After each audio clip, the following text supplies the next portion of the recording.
Today's video is an introduction to the book, The Federal Reserve Conspiracy by Professor Antony C. Sutton. Antony C. Sutton was born in London, England in 1925, but he spent most of his life in the United States after obtaining citizenship here. At the time of the writing of this book was published in 1995. Sutton had been a citizen for 40 years. His academic background was in economics and engineering. In the 1960s, he was professor of economics at California State University, Los Angeles, followed by 7 years as a research fellow at Stanford University.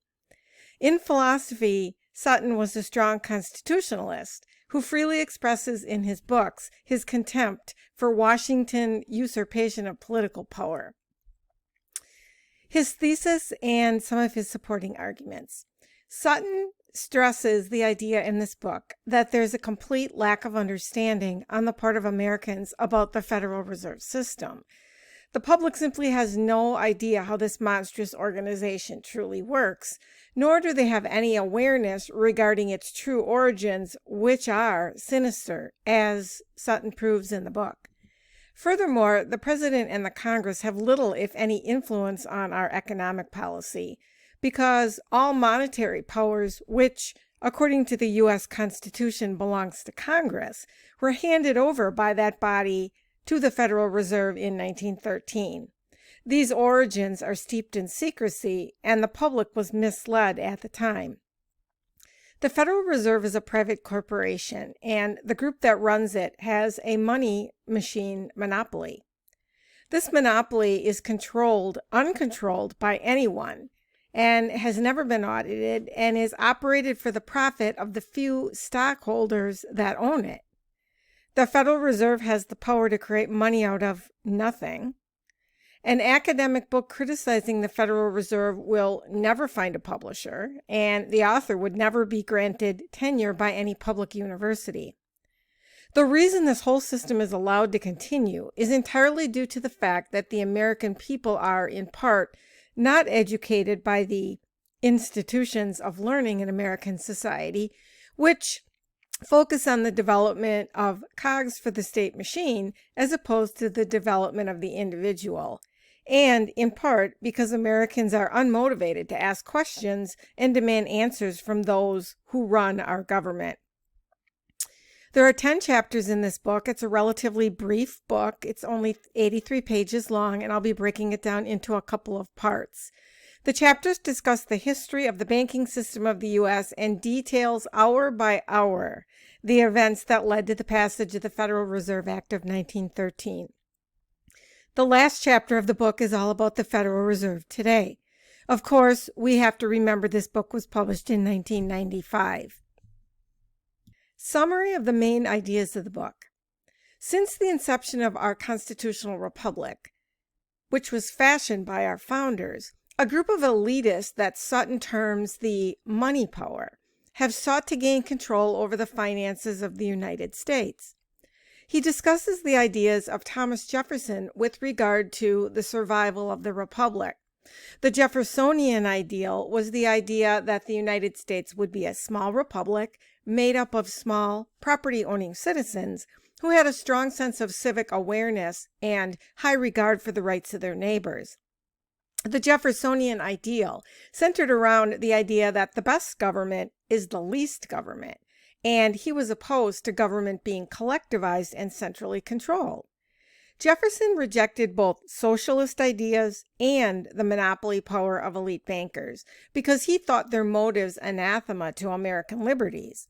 Said Jefferson, "If the American people ever allow the banks to control the issuance of their currency, first by inflation and then by deflation, the banks and corporations that will grow up around them will deprive the people of all property until their children wake up homeless on the continent their fathers occupied. The issuing power of money should be taken from the banks and restored to Congress and the people to whom it belongs. I sincerely believe the banking institutions are more dangerous to liberty than standing armies." The main opposition to this position at the time of the founding of the United States of America was Alexander Hamilton. Hamilton was very connected to the autocratic tradition in Europe that was bent on winning through a banking monopoly what could not be won politically. Hamilton also had a conflict of interest in that the Constitution of the Bank of New York was in fact written by him. In addition, there was a remarkable association that, of course, has not been emphasized by establishment textbooks between this same New York bank and none other than the famous Roosevelt dynasty. Topic for another video. The contest between the Jeffersonians and the Hamiltonians was eventually won by the Hamiltonian faction, and a Bank of the United States was created. When its charter ran out, the push began for another central bank. The president that opposed the second Bank of the United States was Andrew Jackson. Sutton describes Jackson as the last anti-elitist president.